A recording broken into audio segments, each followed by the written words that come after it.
Weight Watchers, régime du camp, régime cétogène, jeûne intermittent, détox, autant dire que des choses pour contrôler mon poids, j'en ai essayé un panel. Et le pire dans tout ça, c'est que dans un premier temps, ça fonctionne. J'arrivais à perdre du poids, du coup j'étais hyper motivée, j'avais envie de continuer, et je me disais même, ça y est, j'ai trouvé la méthode qui me convient, qui est en plus plutôt saine, et qui va m'aider à atteindre mes objectifs. Et puis quelques mois plus tard, j'étais encore plus fatiguée, je pensais encore plus à l'alimentation, j'avais encore plus de fringales et au final, je sortais de cette routine que je m'étais infligée. Donc forcément, pendant longtemps, j'ai cru que c'était moi le problème, que c'était moi qui manquais de volonté, qui n'arrivais pas à avoir suffisamment d'autodiscipline pour maintenir à bien les règles que je m'infligeais. Aujourd'hui, avec mes connaissances actuelles et le recul, je comprends que très clairement, les méthodes que j'essayais d'imposer à mon organisme n'étaient tout simplement pas adaptées ni à mes besoins, ni à ce que je souhaitais atteindre. Je suis Flavie Stevens, naturopathe spécialisée dans le métabolisme depuis maintenant 6 ans. Et dans cette vidéo,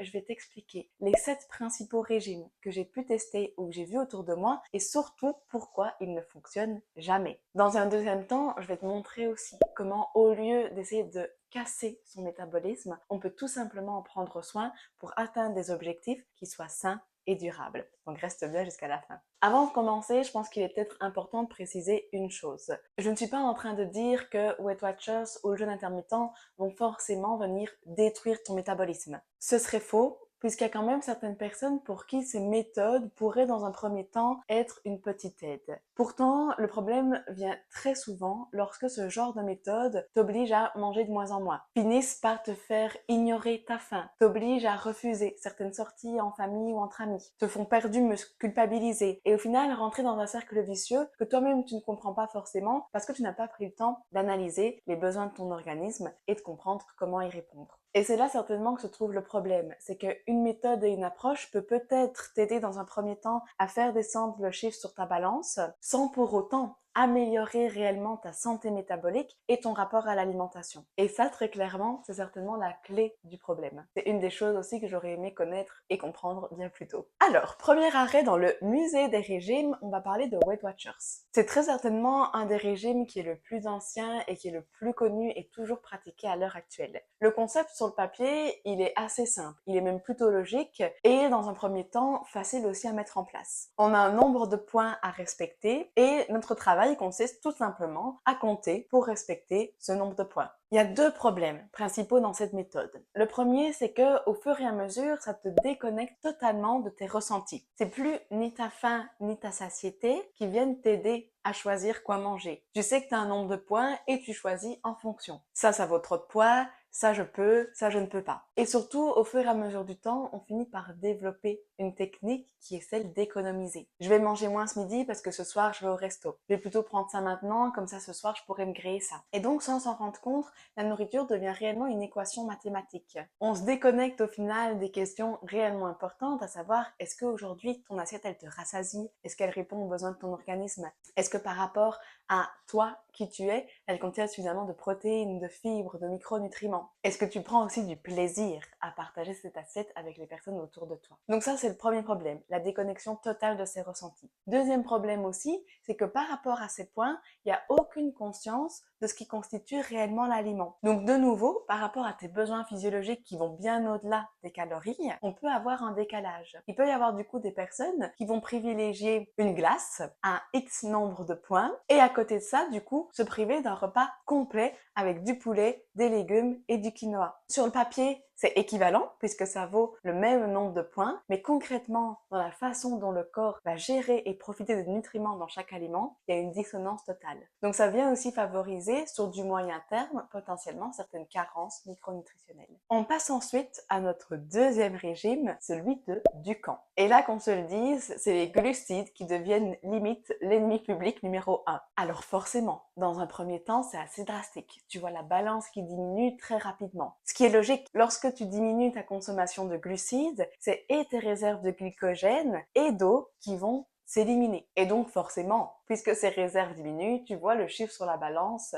qui descend. Donc tu peux te dire, super, ça fonctionne, j'y vais à fond. Sauf que petit à petit, tu risques de te sentir un peu fatiguée, d'être plus irritable, de devenir peut-être un peu plus frileuse, d'observer aussi qu'au niveau de ta concentration et de ta mémorisation, c'est en train de vaciller. Et en fait, ce qui est intéressant de comprendre, c'est que les glucides sont absolument indispensables pour le fonctionnement général de l'organisme. Ils participent notamment à la bonne activation de l'hormone thyroïdienne. Donc si tu ne l'as pas encore vu, j'ai fait une vidéo qui explique justement tout son fonctionnement et l'importance d'avoir l'activation de l'hormone que ta thyroïde produit. Et c'est ici que ça peut coincer si tu n'as pas suffisamment de glucides. À côté de ça, ils interviennent aussi directement dans la production de la sérotonine et de la mélatonine, qui sont deux hormones qui participent à une stabilité mentale, émotionnelle et à un bon sommeil. Les glucides interviennent aussi directement dans le fonctionnement cérébral. Donc si tu n'en apportes pas suffisamment, c'est tout ce qui se passe au niveau de ta tête qui peut être ralenti. Et puis forcément, puisqu'on crée une restriction, il y a une frustration qui s'ensuit et à un moment donné, l'organisme va chercher à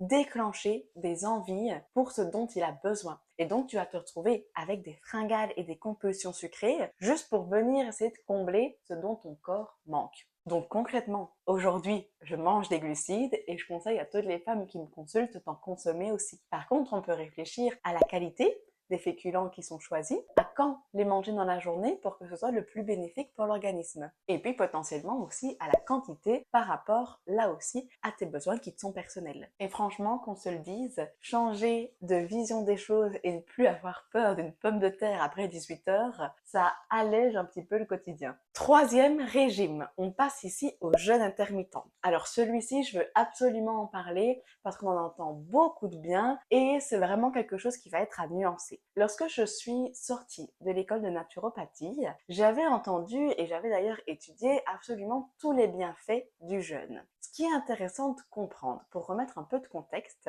c'est que la majorité des études scientifiques qui ont été faites pour prouver tout l'intérêt du jeûne intermittent ont été réalisées sur des hommes. Et qu'on se le dise, on n'a pas le même métabolisme, on ne va pas avoir les mêmes réponses physiologiques. Je ne dis pas que le jeûne intermittent va être mauvais pour chaque femme. Par contre, il y a vraiment des situations dans lesquelles c'est pas forcément pertinent. Pour celles qui ne connaîtraient pas, le jeûne intermittent, c'est quoi? C'est l'idée de laisser un laps de temps plus important dans la journée durant lequel on ne doit pas manger. Donc on peut par exemple arrêter de manger à 16 heures pour seulement reprendre l'alimentation à 8 heures le matin. Ou à l'inverse, manger de midi à 22 heures et ne plus manger jusqu'au lendemain. L'idée, c'est vraiment de se dire qu'on vient mettre le système digestif au repos, que potentiellement on saute un repas et donc on a moins d'apport calorique et que tout ça nous permettrait de déstocker de la graisse. Maintenant, ce qui est intéressant de comprendre, c'est que dans un premier temps, le mécanisme, il est de se dire, ah, ça, c'est une méthode qui va faire du bien à ma santé. Je la mets plutôt en place pour cette approche-là, plutôt que pour la perte de poids. Mais très rapidement, on comprend qu'en fait, on passe d'une méthode de restriction à une autre méthode de contrôle. Et donc, il y a de nombreuses études, là par contre, qui démontrent aussi que le fait de mettre son organisme dans une restriction calorique sur du moyen terme entraîne vraiment une adaptation du métabolisme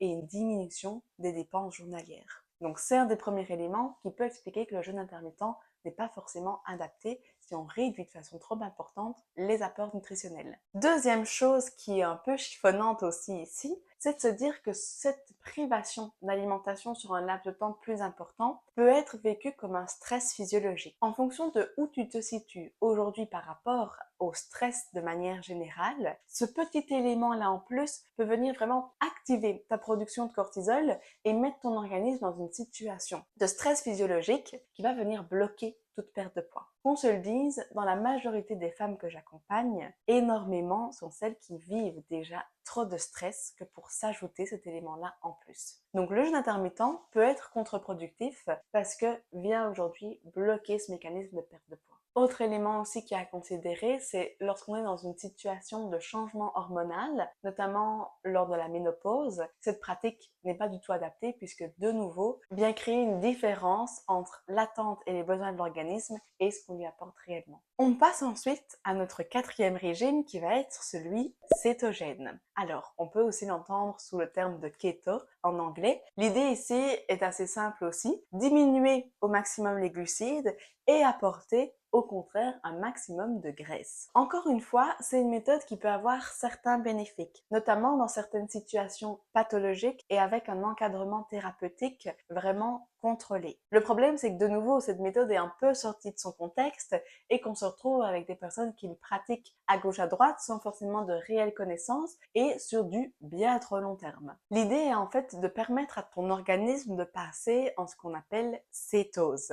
Donc, c'est-à-dire que ton corps ne va plus utiliser les glucides comme matière première pour fabriquer de l'énergie, mais va aller chercher les graisses pour produire son énergie. Donc forcément, dans cette logique, on peut imaginer qu'il va puiser dans les réserves et dans ce qui est stocké pour avoir cette production suffisante d'énergie. Seulement, ce mécanisme demande un petit peu d'énergie et d'organisation au corps pour se mettre en place. Sur un corps, du coup, qui est déjà très stressé, cela peut être une demande supplémentaire qui vient un peu activer ce stress physiologique déjà présent. Ensuite, qu'on se le dise, ici, le gros problème avec ce régime, c'est vraiment l'organisation personnelle, familiale, relationnelle. Un restaurant, impossible. Un repas avec des amis, très compliqué. Limite, j'ai envie de manger un fruit et je culpabilise. Tout simplement parce que tous les glucides, toutes les sources de sucre sont à supprimer. Et c'est quand je me suis rendu compte moi-même, en le vivant, que si toute mon organisation personnelle devait se faire autour de règles alimentaires,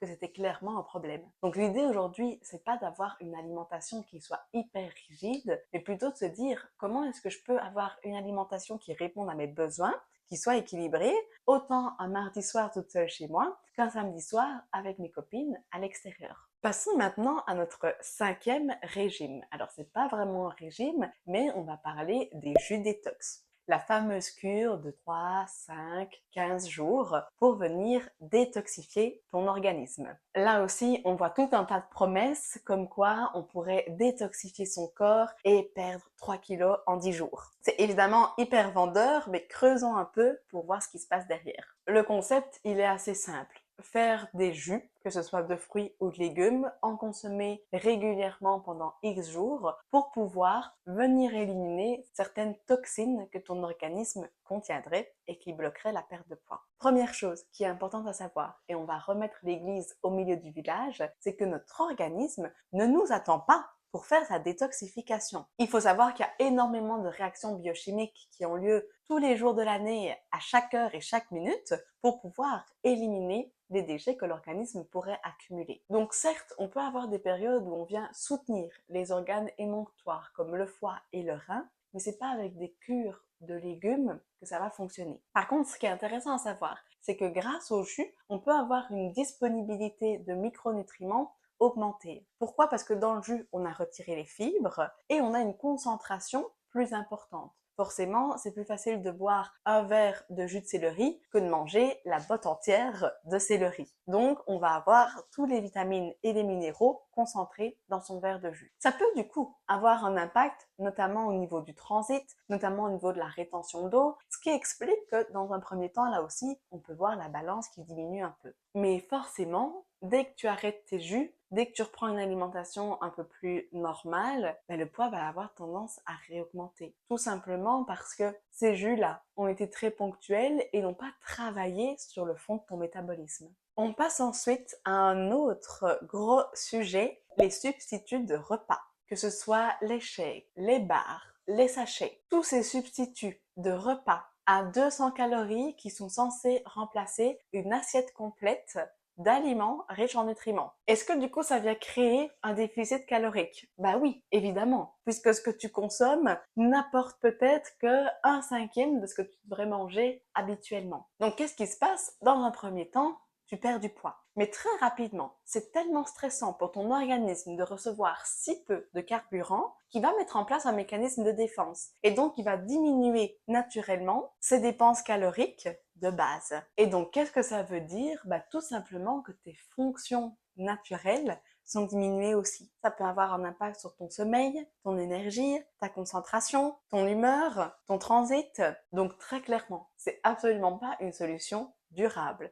De nouveau, je parle même pas de tout ce qui se passe au niveau organisation familiale et vie sociale. Et puis, un élément que je dois quand même aussi mentionner, c'est tous les additifs qu'on retrouve dans ces produits. C'est bourré de noms qu'on comprend même pas, tellement ce sont des molécules chimiques. Édulcorants, colorants, émulsifiants, conservateurs. Toutes ces molécules-là viennent là par contre clairement encrasser ton organisme et vont demander un travail supplémentaire au niveau de l'élimination. Donc franchement, s'il y a une chose absolument à éviter, c'est ça. Puis bon, je rajoute quand même une dernière chose, c'est que très souvent, les personnes qui vendent ce genre de produits n'ont absolument aucune connaissance en nutrition, en physiologie et en métabolisme. En plus de ça, elles sont payées et reçoivent une commission sur les produits que tu achètes. Donc vraiment, attention à ça. Et on passe à notre 7e et dernier régime que j'avais envie d'aborder avec toi aujourd'hui. Celui-ci, il me tient particulièrement à cœur, c'est le rééquilibrage alimentaire. Je rajoute en parenthèse qui serait mal fait. Celui-ci, c'est clairement un des plus vicieux parce qu'il a cette étiquette différente d'un régime. A priori, on n'est plus dans cette notion de restriction, de diminution de calories, mais malheureusement, c'est parfois tout simplement un régime déguisé qu'on a nommé différemment. On peut se retrouver là aussi avec des règles hyper strictes. Pas de sucre avant 16 heures, un petit déjeuner qui va être hyper light, une salade à midi, un yaourt 0% au goûter, pas de dessert, pas de sortie, pas d'apéro. Et au final, on se retrouve avec des journées qui se ressemblent les unes aux autres et avec plus aucune notion de plaisir. Et à la limite, quand t'as faim, on te dira, bois un verre d'eau ou bois une tisane. Donc je t'invite ici à être vraiment attentive. Si tu as déjà fait ou que tu es là maintenant dans une situation de rééquilibrage alimentaire, pose-toi cette question. Est-ce que finalement cette approche ne te met pas elle aussi dans une situation de restriction? Est-ce que tu ne te retrouves pas finalement à penser constamment à la nourriture? Est-ce que ça te coupe de certains plaisirs et de certaines sorties? Et si tu te retrouves un jour en fin de soirée ou le week-end avec une envie folle de dévaliser le placard, c'est très certainement que ce rééquilibrage est peut-être pas aussi équilibré que ce qu'on t'a laissé entendre. Ce qui est intéressant de comprendre, c'est qu'au final, chacune de ces approches, même si elle a une enveloppe différente, même si on nous parle d'autres bienfaits santé, même si on essaye en fait de nous le vendre différemment, il y a quand même des points communs qui ressortent. Et le problème, c'est ce mécanisme qui est constamment répété, puisqu'il ne t'apporte jamais de résultats durables. Ça vient clairement te couper de tes sensations corporelles. La faim, la satiété, c'est plus des choses qui priment et tout est mentalisé. Ça amène une forme de restriction. La restriction qui est intenable dans le temps et qui fait qu'à un moment donné, il y a tellement de frustration qu'on craque, culpabilité et on recommence. Cette restriction qui vient aussi perturber ton organisme et obliger ton métabolisme à s'adapter en diminuant ses dépenses de base. Et puis les carences micronutritionnelles qui peuvent découler de cette restriction alimentaire qui viennent influencer tout ton fonctionnement physiologique au niveau hormonal, émotionnel, enzymatique et qui viennent là aussi potentiellement créer des freins au niveau de la perte de poids. Alors si comme moi, aujourd'hui, tu te rends compte que tu as fait déjà plusieurs régimes, 3, 4, 5, 7, peu importe, mais qu'aujourd'hui, tu prends conscience que ce n'est plus la démarche dans laquelle tu as envie d'être. Tu peux faire un pas de recul et se dire, mais comment est-ce qu'aujourd'hui je peux relancer, redynamiser mon métabolisme? Je t'explique ce que moi j'ai fait et ce qui aujourd'hui me permet d'avoir une alimentation équilibrée, un poids stable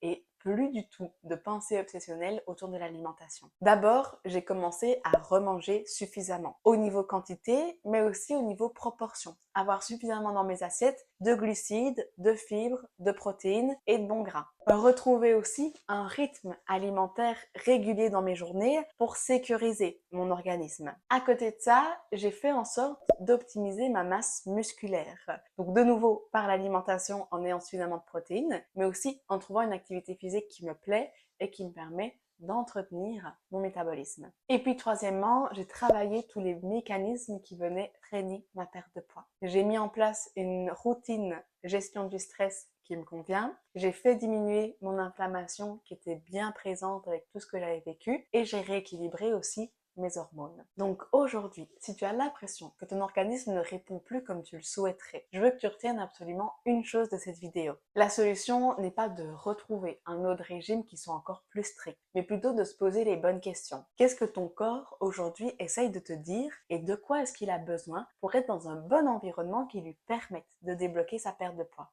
C'est pour ça que j'ai créé l'accompagnement Enjoy Your Body, pour accompagner toutes les femmes qui souhaitent comprendre leur corps, adapter leurs habitudes à son besoin et pouvoir débloquer leur perte de poids. C'est un accompagnement adapté à qui tu es, à ce que tu vis, ton train de vie, ton état de stress, tes habitudes alimentaires, tes habitudes sociales, tes hormones, ta digestion, ton sommeil, ton stress. Donc vraiment, tout est pris en considération pour venir optimiser chacun des paramètres et faire en sorte de débloquer ta perte de poids et faire en sorte d'optimiser ton métabolisme. Si aujourd'hui c'est quelque chose qui t'intéresse, tu trouveras la liste d'attente pour rejoindre l'accompagnement dans la description. Ça me permettra de connaître ton intérêt et de pouvoir reprendre contact avec toi pour discuter ensemble de ce que tu vis, de tes objectifs, de tes attentes et de voir si effectivement je suis la bonne personne pour t'accompagner. Merci à toi d'avoir écouté cette vidéo jusqu'ici. J'espère très sincèrement qu'elle t'aura apporté de nouvelles pistes de compréhension de ton fonctionnement. N'hésite pas du coup à la partager à une amie qui aurait elle aussi peut-être besoin d'entendre ce message. Tu peux aussi me laisser en commentaire les prochains sujets que tu aimerais voir abordés en vidéo. Encore merci à toi et je te dis à très bientôt.